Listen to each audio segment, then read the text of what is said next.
అందరికీ నమస్కారం. నా పేరు Anil Kumar Yadav Deshmukh. Welcome to our YouTube channel. గుంటూరులో ఒక ఇన్సిడెంట్ జరిగింది.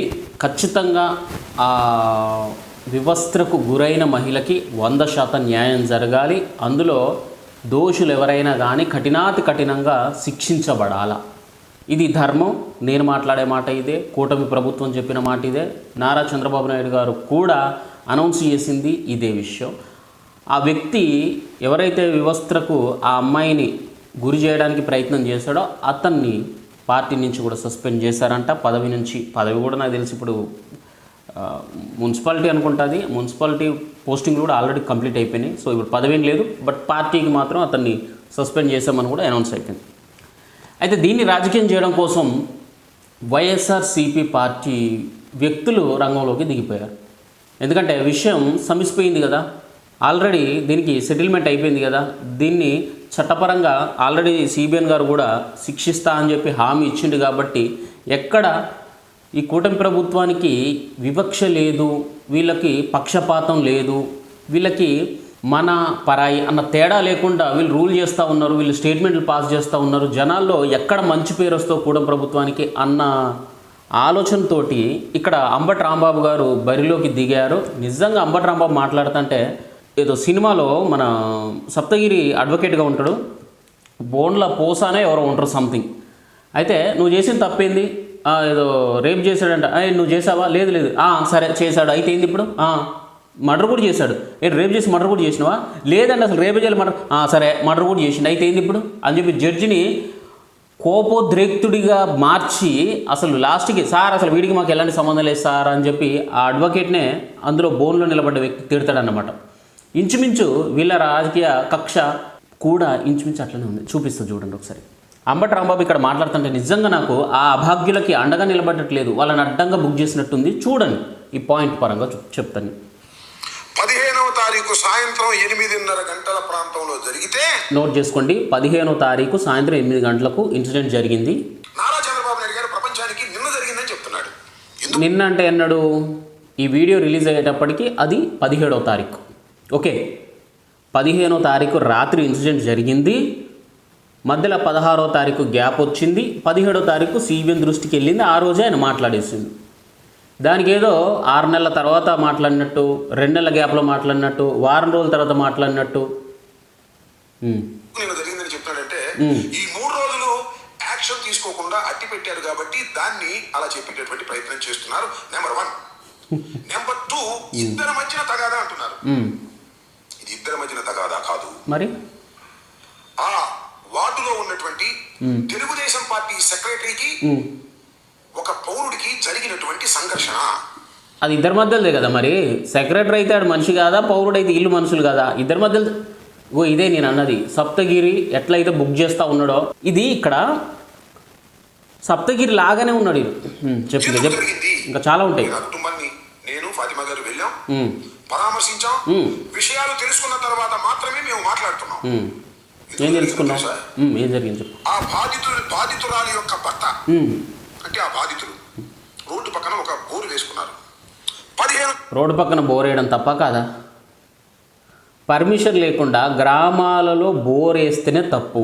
అంటే తప్పు మీన్స్ దానికి జీపీకి స్పెషల్గా డబ్బులు కట్టాల్సి ఉంటుంది నాకున్న జ్ఞానం ప్రకారం. ఎందుకంటే మా చుట్టుపక్కల ఏమన్నా బోర్లు ఉన్నా కానీ వాటిని చాలా వరకు అధికారులు వచ్చినప్పుడు, కరెంటు డిపార్ట్మెంట్ వాళ్ళు వచ్చినప్పుడు చాలా జాగ్రత్త పడి పాపం దాచుకుంటూ ఉంటారు మా వాళ్ళు కూడా.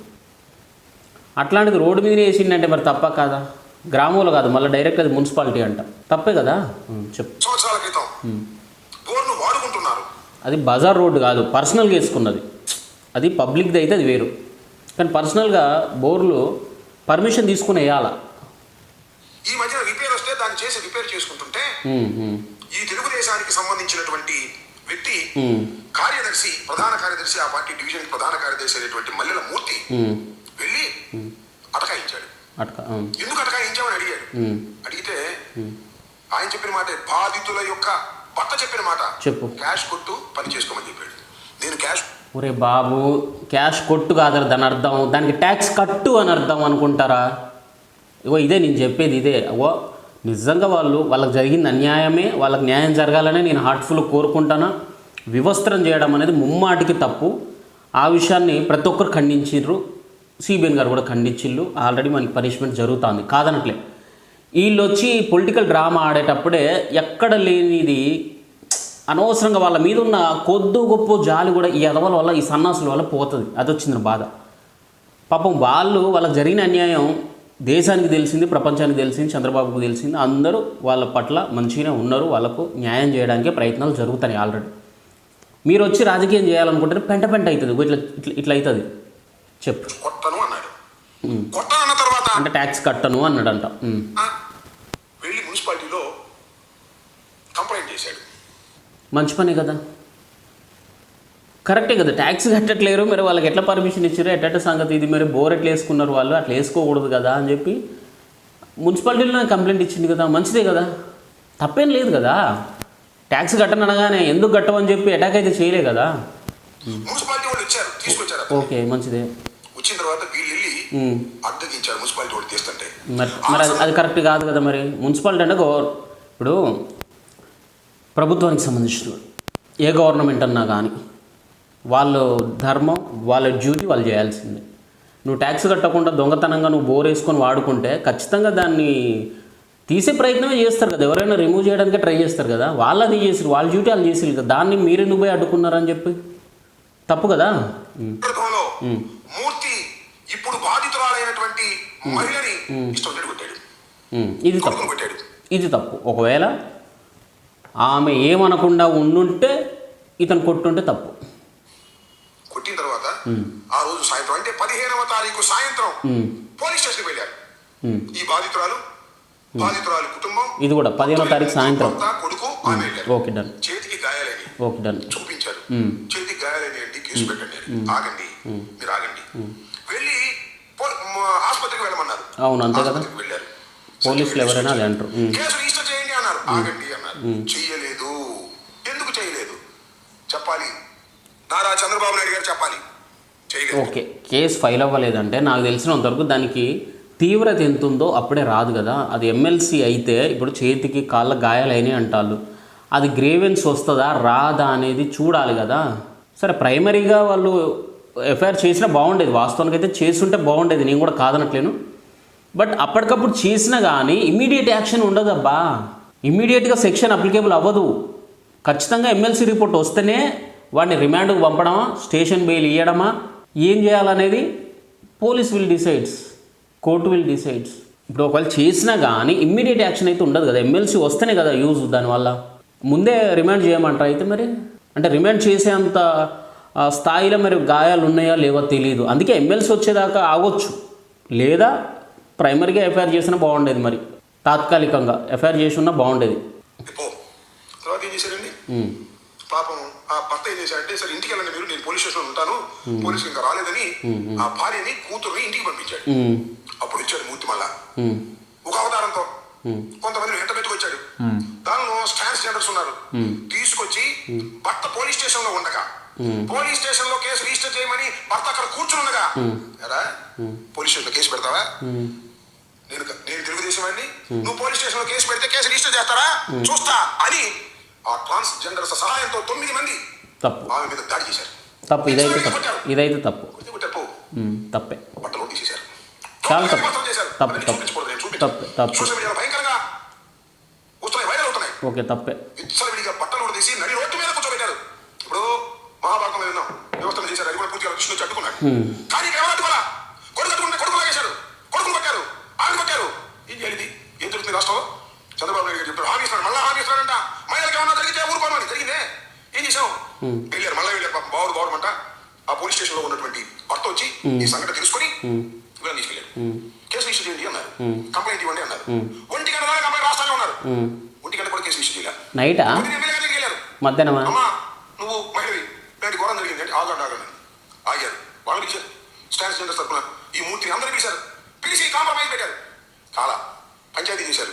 కాలా కేసు రిజిస్టర్ అయిందా? కాలా.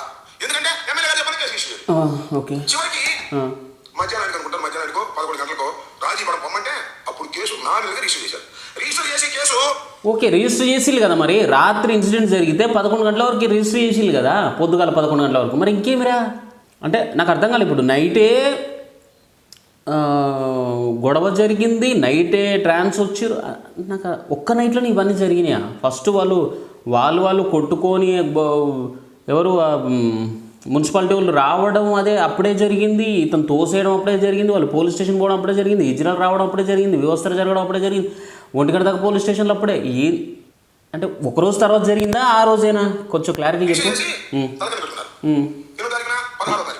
ఓకే, ఇప్పుడు గొడవ 15 నైట్ జరిగిందని ఇతనే చెప్పిండు కదా, 8:30 అని. మరి 16వ తారీఖు నెక్స్ట్ డేనే కదా ఎఫ్ఐఆర్ అయింది. Okay, done. ఇంకేం చేస్తారు మరి? సెక్షన్స్ ప్రైమరీగానే వేస్తారబ్బా. ఎమ్మెల్సీ రిపోర్ట్ వచ్చిందాక ప్రైమరీ, అదంతే. అది వేసినంత మాత్రం అదే ఫైనల్ కాదు, మళ్ళీ దాన్ని చేంజ్ చేస్తూ ఉంటారు, సెక్షన్ మారుతుంది.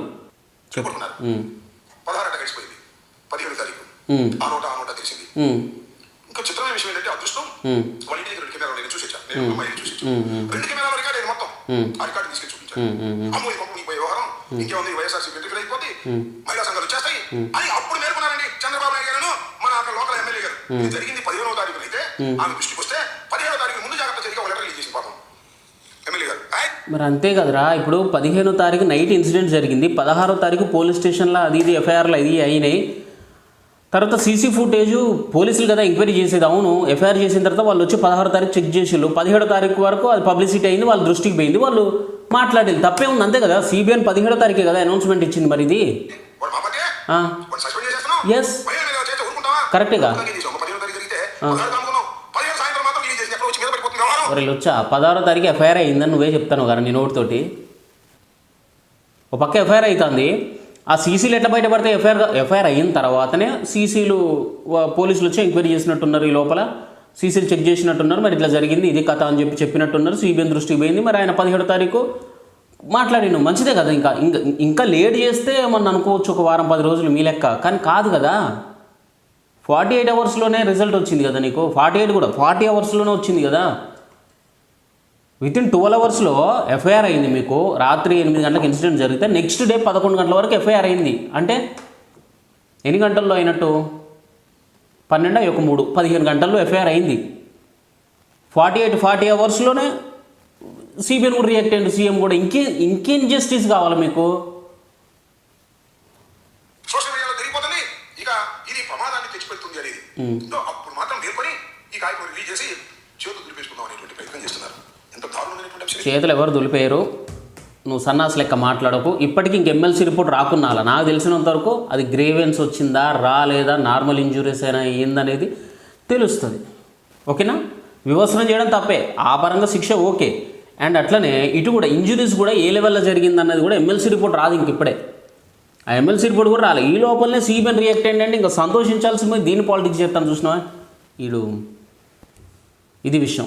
నిజంగా నాకు వ్యవస్థకు గురైన మహిళ పట్ల ప్రతి ఒక్కరికి సానుభూతే ఉంటుంది, జాలి ఉంటుంది, కరుణ ఉంటుంది. వాళ్ళ మీద కోపం ఎవరికి ఉండదు. ఓకేనా? అట్లా జరగాలని ఎవరు కోరుకోరు. కాకపోతే దీన్ని రాజకీయం చేద్దామని వాళ్ళపైన పాపం లేని విద్వేషం, లేని కోపం, లేని వాళ్ళ వైపు నుంచి జరిగిన ఆ చిన్న చిన్న మిస్టేక్స్ ఉన్నాయి చూసినావా. ఏది ఇప్పుడు బోర్ ఏదైతే రోడ్డు మీద వేసుకోవడం ఉందో, మున్సిపాలిటీకి ట్యాక్స్ కట్టరా అంటే నేను గట్టను పోపి ఎంపికూడు, ఇవన్నీ వస్తాయి కదా. మరి ఇట్లాంటి సన్నాసులు వచ్చి రాజకీయం చేద్దాం అన్నప్పుడు ఈ పాయింట్లు కూడా బయటకు వస్తాయి కదా. ఈ పాయింట్లు ఏవి లేకుండా సిబిఎన్ గారు స్ట్రైట్ ఫార్వర్డ్ ఒకటే అన్నారు, అక్కడ జరిగింది తప్పే, నా ఓటు చేసిన తప్పే, వాడిని సస్పెండ్ చేసిన, వాడిపైన కఠినమైన చర్యలు జరుగుతాయి అని చెప్పి అన్నాడు. సంతోషించండి రా, అప్రిషియేట్ చేయండి రా చేతనైతే సన్నాసి అని చెప్పి తెలియజేసుకుంటూ సెలవు తీసుకుంటూ థ్యాంక్ యూ. జై హింద్.